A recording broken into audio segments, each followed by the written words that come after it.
Hello friends, आज आपण आता एन्व्हायरमेंटल सिरीजचं नेक्स्ट लेक्चर घेणार आहे. ह्यामध्ये काय आहे बघा, नॉन कन्व्हेन्शनल एनर्जी फॉर्म आहे. त्यातला पहिला आहे सोलर एनर्जी. पहिला काय आहे? Solar energy. सोलर एनर्जी म्हणजे काय पाहूयात आपण. Solar energy is obtained from the sun. Solar energy is obtained from the sun by capturing the solar radiation, and converting it into another form of energy by performing various activity. The conversion of solar energy into thermal energy can be done by using solar collector. बघा, solar energy बद्दल बोलतोय आता आपण. पण मित्रांनो, एक सांगतो, last लेक्चरला मी नेहमी आता इथून पुढे करेन की ज्यांनी मागच्या लेक्चरची सगळी आन्सर दिलेले आहेत त्यांची नावं घेणं खरं तर महत्त्वाचं ठरतं आहे. मागच्या लेक्चरला इलायझा तांबोळी आणि गीतांजली गोलजिरे यांनी मॅक्झिमम क्वेश्चनचे आन्सर दिलेले आहेत. त्याबद्दल त्यांचं अभिनंदन करण्यात येत आहे. जे मुलं चॅनलवर नवीन आहेत त्यांनी चॅनल जरूर लाईक, शेअर आणि सबस्क्राईब करायचं आहे. सबस्क्राईब तर जरूर करायचं आहे, कारण का न्यू नोटिफिकेशन त्यांना मिळत जाईल. आता सोलर एनर्जीबद्दल फार काय बोलण्यासारखं नाही आहे. जे सोलर कलेक्टर असतं तिथं सोलर एनर्जी काय केली जाते? जनरेट केली जाते. आता यामध्ये ॲडव्हान्टेजेस ऑफ सोलर एनर्जी आणि डिसॲडव्हान्टेजेस ऑफ सोलर एनर्जी पाहायचं आहे आपल्याला. काय ॲडव्हान्टेजेस आहेत, काय डिसॲडव्हान्टेजेस आहेत ते बघायचं आहे. तुमच्यासाठी हा क्वेश्चन असेल.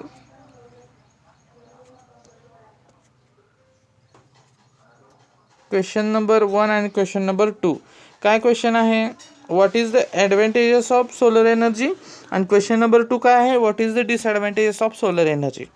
प्रत्येक स्टुडंटनं हे 3 ॲडव्हान्टेजेस सेपरेट कमेंट बॉक्समध्ये टाकायचे आहेत. 1, 2 आणि 3. काय आहेत advantages?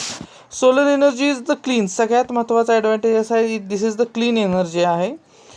Very little maintenance is required. एकदा ठेवलं की मेंटेनन्स जास्त लागत नाही. In a long run it can give a high return.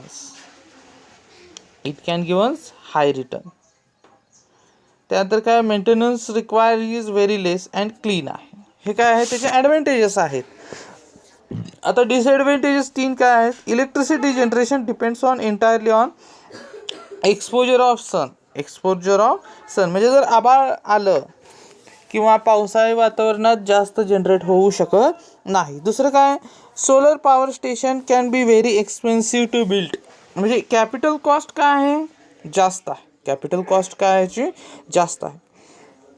Solar power is used for charging the batteries so that it can used at a night. These batteries are large and heavy, taking a space and need to be replaced from time to time. बघा, batteries जर जिथं येतात तिथं रिप्लेसमेंटसुद्धा काय असते? येत असते. Battery जिथं येतात तिथं रिप्लेसमेंटसुद्धा येत असते. त्याची साईज मोठी असते. टाईम टू टाईम त्याला काय करावं लागतं? मेंटेनन्स ठेवावा लागतो. नेक्स्ट काय बघा, नॉन कन्व्हेन्शनल एनर्जीमध्ये विंड एनर्जी. दुसरं काय आहे? Wind energy. Winds are caused by the uneven heating of the atmosphere by the sun. Question number 3 तुमच्यासाठी जनरेट झालेला आहे. वारं कसं जनरेट होतं? तर वारं कसं जनरेट होतं आहे? हे क्वेश्चन नंबर 3 आहे तुमच्यासाठी. बघा मित्रांनो, हा MCQ टाईप सब्जेक्ट आहे.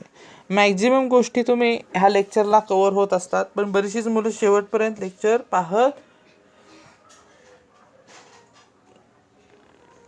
नाही आहेत. त्यामुळं परत MCQ नुसते सोडवून उपयोग नाही.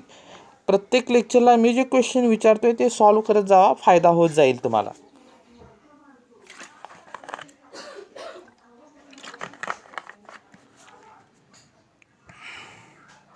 तर विंड कसं कॉज होत आहे? Uneven heating of the atmosphere by the sun, the irregularity of earth surface and rotation of अर्थ.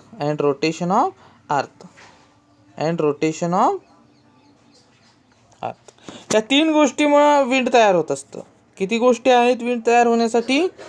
3 फॅक्टर्स आहेत. पहिला uneven heating of the atmosphere by the sun, irregularity of earth surface and rotation of earth. हे 3 गोष्टी आहेत. हे 3 separate comment बॉक्समध्ये टाकायच्या आहेत. ह्या 3 गोष्टी काय करायच्या आहेत, सेपरेट कमेंट बॉक्समध्ये टाकायच्या आहेत. आता बघा नेक्स्ट काय, large wind farms consist of hundreds of individual wind turbines which are connected to the electric power transmission network. इथं आपण बघतोय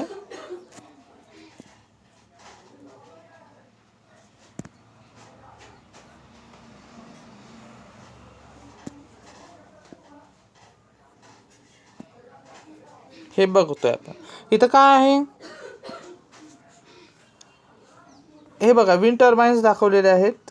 हे हजारो एकरमध्ये पसरवले असतात, जेणेकरून ही काय करतात, एका सबस्टेशनला परत हेतनं जी एनर्जी जनरेट होणार आहे ती कुठे दिलेली असते, सबस्टेशनला. ही कुठे दिलेली असते, सबस्टेशनला एनर्जी दिलेली असते. ह्या पद्धतीने हे वर्क होत असतं.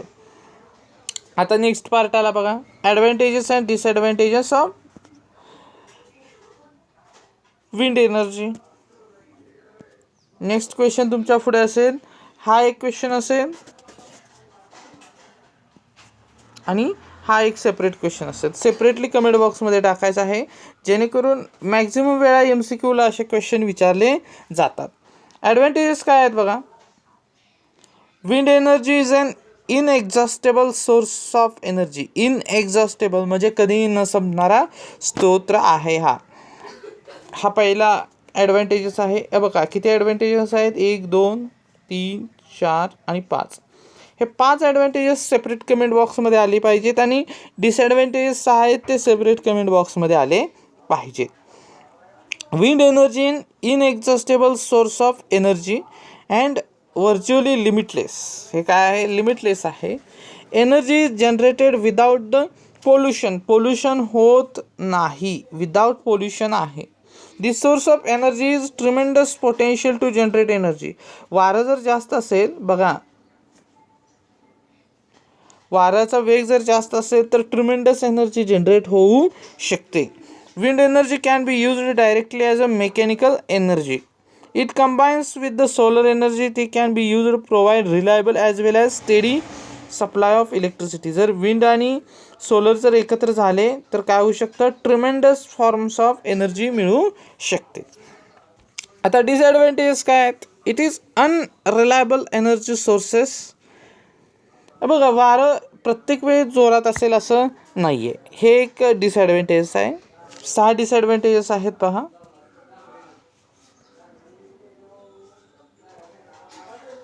हा पहिला डिसॲडव्हान्टेजेस आहे, हा दुसरा आहे, हा तिसरा आहे, हा चौथा आहे, हा 5वा आहे आणि हा 6वा. पहिला बघितला आपण.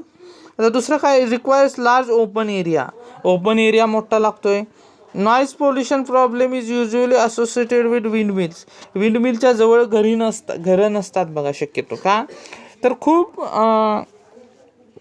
जागा लागते आणि दुसरी गोष्ट आवाज खूप जोरात येतो. Transmission cost of electricity is more due to the remote location of the turbine. बघा इथं कसं आहे, वारं जिथं जास्त आहे तिथंच टर्बाईन लावून उपयोग आहे ना, वारं येत नाही टर्बाईन लावून का उपयोग होत नाही. त्यामुळे ट्रान्समिशन कॉस्ट वाढत असते. It can be threat to the wildlife and birds. हे तर होतच असतं. Maintenance cost of wind turbine is high.